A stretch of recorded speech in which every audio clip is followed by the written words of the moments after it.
thing, and I'll tell you that I think recently the paper was held, prelims का. I have not seen the paper because मेरा एक सपना था कि कभी ऐसा होगा कि prelims के दिन I'll not be seeing the paper and it will not scare me anymore. ठीक है. So to be really honest, I've not seen the paper. I'm just hearing कि फिर वही unpredictable. I think this happens every year. You right, you have seen 2018 में, I think it started from then कि paper was entirely current affairs based. From then onwards, every year there has been certain things that has been going on.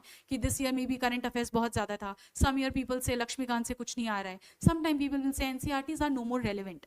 So you have to understand that in exam like UPSC, there is no single book जिससे मैं आपको या कोई भी ranker आपको ये बता दे कि you study and you the things will be done from there.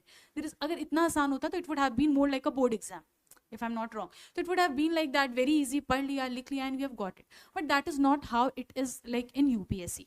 There is no fixed current affairs that I tell you कि आप इस month से पढ़ लो and you are going to solve all the questions. Because UPSC picks up themes depending upon their priority, and I'm no one to question that. I'm no one to why try and engineer their brains ki what are they using behind that. ठीक है. The idea, only one thing that I have been told once and I always kept in mind was that if it is unpredictable for me, it is unpredictable for everybody. It's not just me who is at the loss, it's all the aspirants who are giving.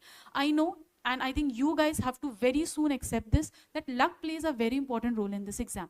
Luck say, what do I mean? Do I mean कि अचानक से कोई miracle होगा in the paper? No. By luck I mean, how is your mental state that day? By luck I mean, is the center where you are sitting and writing paper, was that comfortable or not? By luck I mean कि the student sitting beside you, how is the person acting? Or is the person being थोड़ा सा मतलब weird? So बहुत सारे factors होते हैं that gets into play when you are solving the given paper in the prelims. ठीक है?